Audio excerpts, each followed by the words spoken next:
fellow students, my name is Evan Daley, and I was asked here today in order to explain how to end a 3-century-old ordeal that has plagued our nation since before the birth of it. That ordeal is racism. Now, some may say in order to end racism, we need to stop talking about it. But I believe the opposite. Some may say in order to end racism, we need to educate our youth. But with how our government is set up, that is nearly impossible. I believe in order to end racism, we need to create enough drama about it. Slavery was outlawed in the north side of the United States far before the antebellum South. Yes, their economy did not necessarily depend on it as much, but it was also due to hundreds of dramatic slave revolts that catalyzed abolitionists into fighting against that injustice. The civil rights movement of the 1960s would have never achieved what they had achieved if it wasn't for the support of national television, portraying scenes of girls being shot by fire hoses and men being beaten for crimes they did not commit. Not talking about racism can't change anything, because it's not only the words of people's speech, but the thoughts of their minds, their actions, and the feelings in their hearts that create racism. It is impossible to educate all of our youth about this invisible wall of separation, because the public school system is run by local governments. The curriculum is not written on the national level, and we do not have the power to change what different racist communities inside of our country are teaching their youth. The best way to end racism is to dramatically proclaim that it is wrong, to use modern technology to our advantage, to create movements, form protests, and influence every single child in America that maybe what their parents, schools, and communities are indoctrinating into them is absolutely unjust and false. The internet gives us the power to communicate with anyone, anywhere, whenever, all over the world. Let us use that power to create drama. Just look at Coney 2012. Though it was not the movement we thought it would be, they manipulated modern technology to their advantage to change something that they believed was unjust. So how do we stop racism? We create drama. We let the world know there is a reason for change, that it is not an incurable thing, that we can, and to quote Dr. Martin Luther King Jr., we shall overcome. Thank you.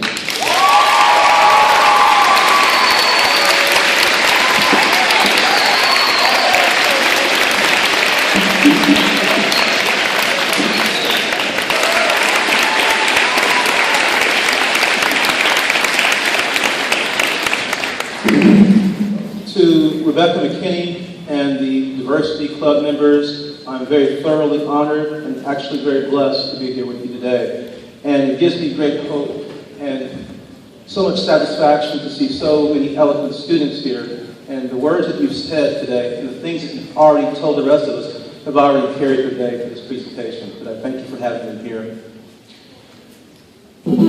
Dr. Martin Luther King Jr., we know, was a man who stood for nonviolence.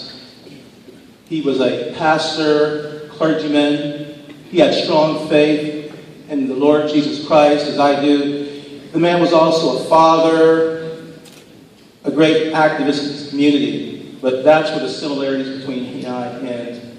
The man was extraordinary, and we celebrate his legacy this day. Dr. King, as I said, he stood for so much nonviolence, and when I was a student at Howard University in 1980, I had the occasion to march with Stevie Wonder in 1981 for his Rally for Peace.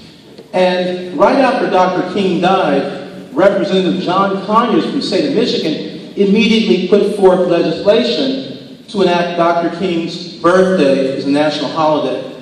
But so many opposed it, and so many just couldn't imagine why we should actually commemorate and celebrate an African American. And so, as a young 19-year-old student in those days, I had no hope and faith and trust that our government would actually give this man a holiday. I didn't believe it. But Stevie Wonder, a man with no sight, but a man with great vision, came, and with that song, Happy Birthday, he inspired and he rallied and so many joined him on that same mall where Dr. King spoke in 1963. And singing Happy Birthday, we marched down Pennsylvania Avenue to the Capitol Mall. And then 2 years after that, President Ronald Reagan signed into law in 1983 Dr. King's birthday, making it a national holiday. But even after that, no one really wanted to celebrate it in certain places. And people didn't really understand how to commemorate the day or to recognize the occasion. We have holidays in our country. Do we eat? Do we feast? The festivities and occasion? What do we do? How do we mark this day? I tell you the truth. I've served overseas as a soldier and as a commander. And I hate violence. And I mean that with all sincerity. I buried 2 students from Seattle Public Schools in my teaching career. And I want to tell you a little bit about those students. Put their names out there. Because we all know what happened in New Mexico just this past Tuesday. As I was at home thinking about my remarks to you and what I would say and what I would tell you and thinking about nonviolence and peace, then we have so much violence in our country, and it's very, very discouraging. In 1993, I was at home with my wife and children, and we were watching the news. And we turn it on, and we hear that a little girl named Loetta, L-O-E-T-T-A, Coston, C-O-S-T-O-N, a 9-year-old girl from Seattle Public Schools was shot by a young man. Just because her mother blew a horn on Grand Street in Rainier in front of Aki Middle School.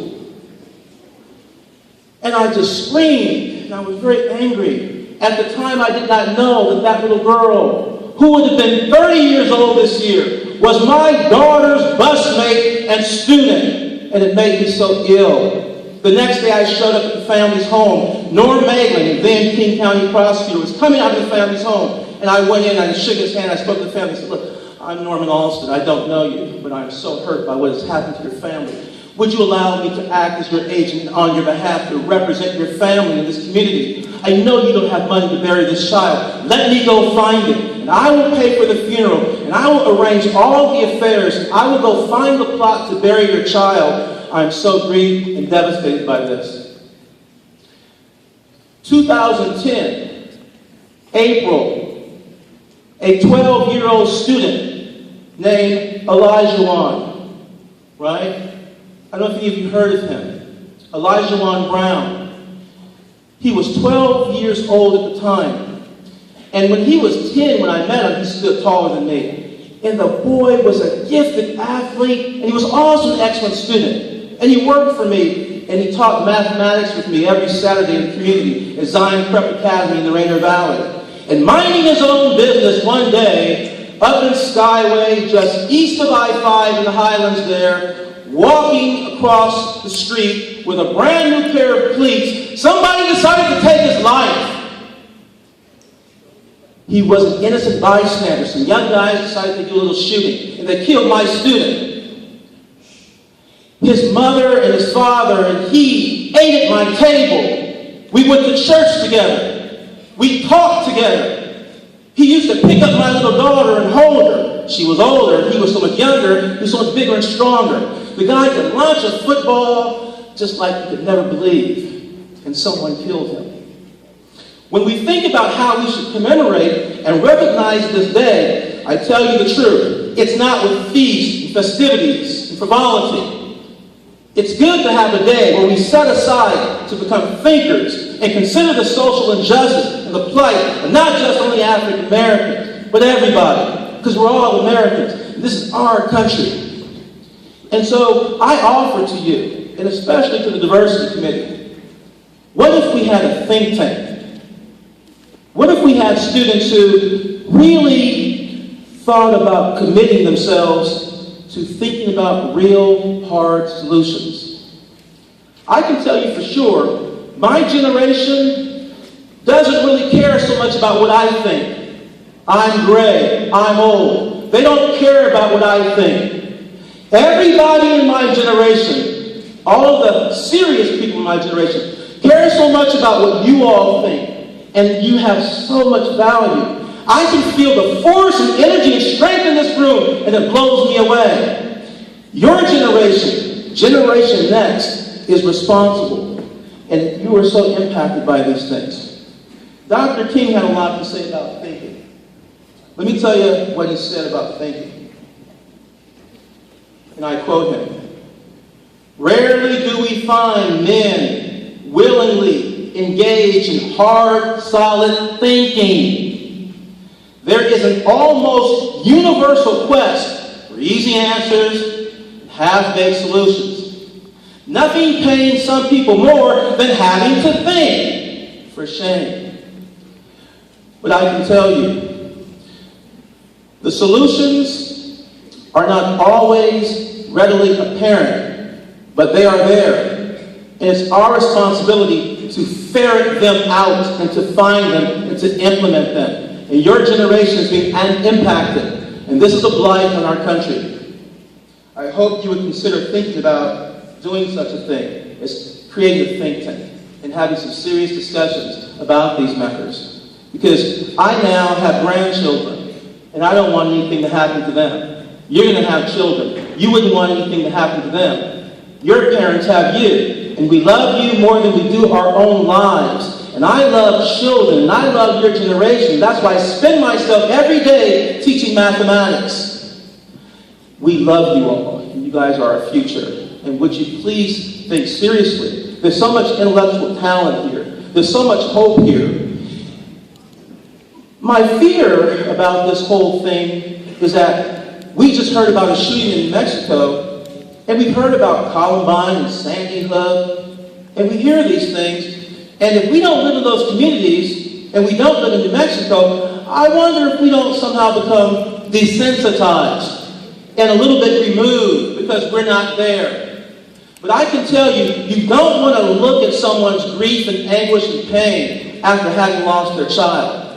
We would like it to end. Dr. King stood for nonviolence, and I think he would be ashamed to see the condition of our country this day.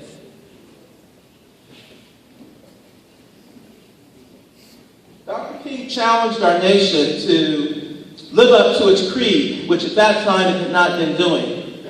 And he quoted Thomas Jefferson in the Declaration of Independence when he said, "We hold these truths to be self-evident, that all men are created equal." I wonder if you might also consider adopting your own personal motto, your own personal creed, your own personal mission statement that defines who you are. Because thoughts have power, and dreams have power, and what you think is what you become. And if you think you are, that's in fact just who you are. My personal motto is, "Who dares wins." And I'll tell you what that means. I adopted that motto in 1982 when I was trying to figure out how to stay alive and make it in Washington, D.C. when I was a college student there. And I joined ROTC, I'll tell you about that in a little bit, but somehow I came across this mantra, "Who dares wins." And it was the motto of the British Special Air Service, a very elite commando unit that served fighting against Nazi Germany in World War II. And they said, "Who dares wins." And so that's my motto. That's what I stand for. I also have a personal mission statement, and it says that I exist to serve the interests of students and to teach them inspired mathematics every day, every place. That's my personal mission statement. And so that governs and defines what I do, and it orders my steps. You might think about having your own such statement. You guys have heard people say, "It's not all about you," or "It ain't about you," or "Who do you think you are?" I'm here to tell you that this building was built for you, and everything is about you. It's not true that it's not all about you. In fact, the truth is that it is all about you. This building, this place, teachers, we all exist to serve your interests. It is all about you. And so we're concerned about your future. Whether you go to college or not, vocation, whatever you do, the military, it's all about you. And we care so much about you. It's not about being selfish. It's about being concerned about your self-fulfillment and the purposes you have to offer this country. Because again, you're very, very needed. you're not just a kid. I have more interest in hearing what you all think than anybody in my generation. I don't even listen to adults. Well, I do, sometimes, a little bit. But really, the people that I'm most interested in and inspired by are children. I tell people all the time, I don't look up to adults. And the last two heroes of my life have recently died. So the people that I look up to are my students. I think students are the heroes because they are the future. The Danish philosopher, you may not have heard of him, his name is Soren. S-O-R-E-N. But not Soren, Soren. Soren Kierkegaard. He said the greatest risk in the first half of a man or woman's life is to not take the risk. You've got to be a risk taker. At the age of 18, I took a risk, and I'll share that risk with you. I graduated from Garfield High School, and I was not the best student in high school, but I can tell you this, no one was going to beat me on desire and determination. I emancipated myself from my father, and we became estranged. We still are. I don't want anybody in my life that's not positive and helping me to go forward. When I was 18, I got on the bus with very little money. I had a 1966 Buick Skylark. I think I sold it for about $350. And I had been accepted by Howard University and maybe 2 other schools. I don't even remember who they are now. And I had been homeless in Seattle for a little while. I had been sleeping in that Buick Skylark car. And at Garfield High School, I would park the car in the parking lot. I would go shower in the gym. But I didn't cut class. I went to class because I had a goal. And I knew what I wanted to do with my life. It was very difficult to get people at home to listen to that. So I said, I will act on my own. But fortunately, there was a teacher at Garfield High School who cared about me. And thank God for teachers. These teachers love you. They're so committed to you. I think teachers are better than any athlete. And I love Russell Wilson. Go Hawks! But the teachers are the champions. These are your heroes. And respect them and admire them. They spend their own money buying supplies for you. How do I know? Because I do it. All the time. I love teachers. And it's not a weak profession. I jumped up airplanes, helicopters, jets. I rappelled out of helicopters on a rope. I jumped out of helicopters 35 feet above the Chagres River in Panama with nothing, commanding men. I can tell you, my heroes are students and teachers, and they come first. And I wish the God in this country would compensate them and treat them like the professionals they truly are. Lee Parker, he took me in. He and his wife, Jan, and they had a gorgeous home, not far from here, next to the Vashon Island ferry dock. Swimming pool in the backyard. And the nicest thing about their home was that I was the only kid there. And the woman could cook, and she liked to cook, and she cooked for me. So I had peace. And during my senior year, I really decided that Seattle was the place that I wanted to get away from and never, ever come back to again. Who's ever said that? Anybody here say, I don't ever, nobody here? Well, that's good, right? Okay. But obviously I came back. So in any case, I get on a bus with very little money, and I go to Howard University. This is a very true story. I get there in the summer of 1980. And I get there, leave my suitcase at the bus station, get a bus up Georgia Avenue, and I report there.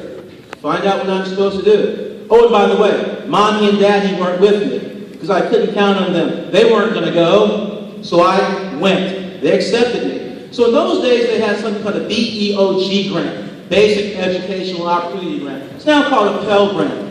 They give me $2,500, split it up, $1,250 this semester, $1,250 that semester. I thought that was tuition and board, fees, everything, right? Ignorance is sometimes bliss. So I get there, and they say, well, you owe us another $3,750 some odd dollars. And I said, I don't have that much money. I said, you didn't the grant cover it? They're like, no, you could have this semester and have that semester, and the rest of it you owe. Here's your balance, how do you pay? And I said, And I kind of felt like I was really in some trouble. And the woman said, "Where's your mother? Where's your father?" I said, "Were they supposed to come?"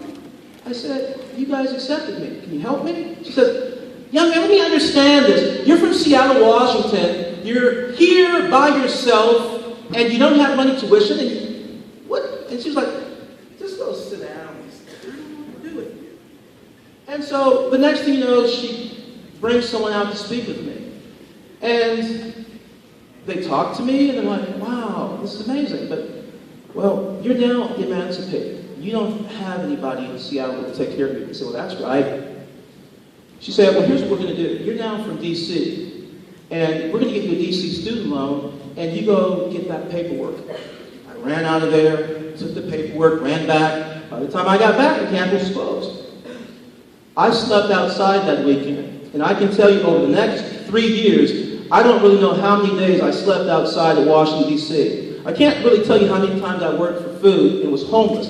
I never missed one day of class in 5 years. I joined ROTC not because I was a patriot. I, in fact, am a patriot. I joined ROTC and decided to risk my life to get $100 a month so I could eat. Guys, I'm telling you, Soren Kierkegaard was right. You've got to take the risk. But see, if Howard had accepted me, as they did, and I stayed in Seattle, what would I have learned? What would I have accomplished? I would have gotten nothing done. I said, well, at least they said I can come, so let me just go see. I know a whole lot about what it means to be scared.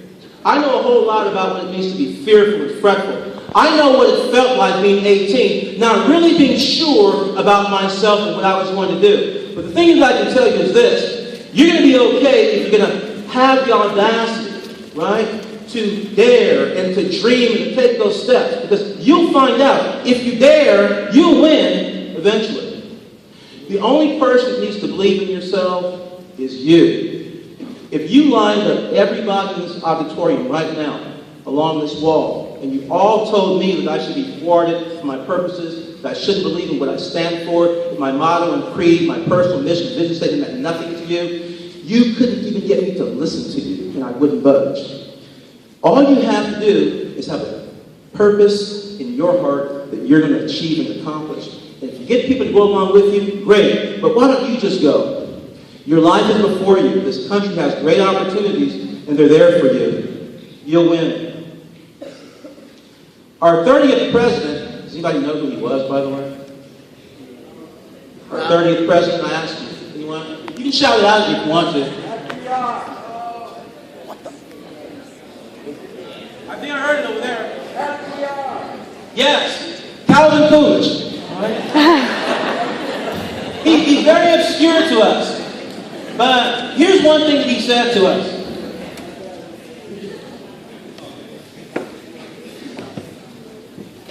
And I quote our 30th president: "Nothing in the world can take the place of persistence. Talent will not. Nothing is more common than unsuccessful men with talent. Genius will not. Unrewarded genius is almost a proverb. Education will not. The world is full of educated derelicts. Persistence and determination alone are omnipotent. The slogan, 'Press on,' has solved and always will solve the problems of the human race. So when people tell me that it's difficult, it's impossible to solve the problem of violence, ignore them. Find solutions and press on. Persistence alone is omnipotent, and we need solutions, and we'll have them. When I was a kid in school, I had 3 R's, and they're also on my personal mission statement card. It's here someplace, I'll find it in a second. But here's what it said: be resilient, be resourceful, and be resolute. Resilient, resourceful, and resolute. If I'm resourceful, I'm going to look from within. If I have a problem, the first person I talk to is not my mother, not my father, my wife. No, I pray, I have some faith, and I try to look from within to find the solutions to my problems. Be resourceful. And then be resilient. things don't always go my way. I get punched in the gut all the time when I talk to people that don't want to help my program, that don't want to support my vision, that don't see things the way I do. When I go into a company asking them for donations and support. Right, Sarah? It happens sometimes. But we don't cry, we don't whine, right? Bounce back. Be flexible. And don't bounce back slowly. Bounce back very quickly. And then be resolute. I like the word resolute because it sounds as if it were chiseled in stone. Resolute. And so when you resolve to stand, you just stand no matter what happens. So there were days that I would say to myself, it's not working out, just tie a knot and hang on. I cannot tell you how many days my stomach growled and I was still a student. But you know what? I said, tomorrow's coming and maybe that'll be the day that things improve for me. Be resourceful, be resilient, and be resolute, and always stand. I can tell you that life is about attitude, and I'm almost done here. We're just about done with you here. But life is about attitude. And we've always heard about attitudes of winners and attitudes of champions. I like Russell Wilson a lot. I liked him before we drafted him. I knew all about him before he came here. The guy was a beast even then, not Marshawn Lynch. I love Russell Wilson. But I'll tell you something about him. He has an attitude. And it's really good to have an attitude. What? Right. We're going to win that game, right? I'm all over Hawks, right? Seahawks. But in any case, here's what I like about Russell Wilson, guys, and thank you for the support. Listen, Russell Wilson has a great attitude. And people follow him, although he's very young on the team. Here's why they follow him. Let me tell you this. Watch this. If you're like this, you guys might remember when we had that flag, I salute what soldiers do. If you're like this, if you're like this, if you're like this, people will follow you. Because they can see that you have conviction and purpose and you're going somewhere. When you're strong, people will follow you. But when you're like this, if you're like that, people will what? Lead you. And when you're like this, when you're like this, you're like, people will leave you alone, right? So having the right attitude will cause people to move some way with you, for you, or toward you. It just works that way. In closing, I want to offer you guys this. Horace Mann, and I know all of your teachers have heard of him. Perhaps some of you have also too. He was a very great educator in our country. And he said these words. Be ashamed to die until you have performed some service for humanity. Thank you very much.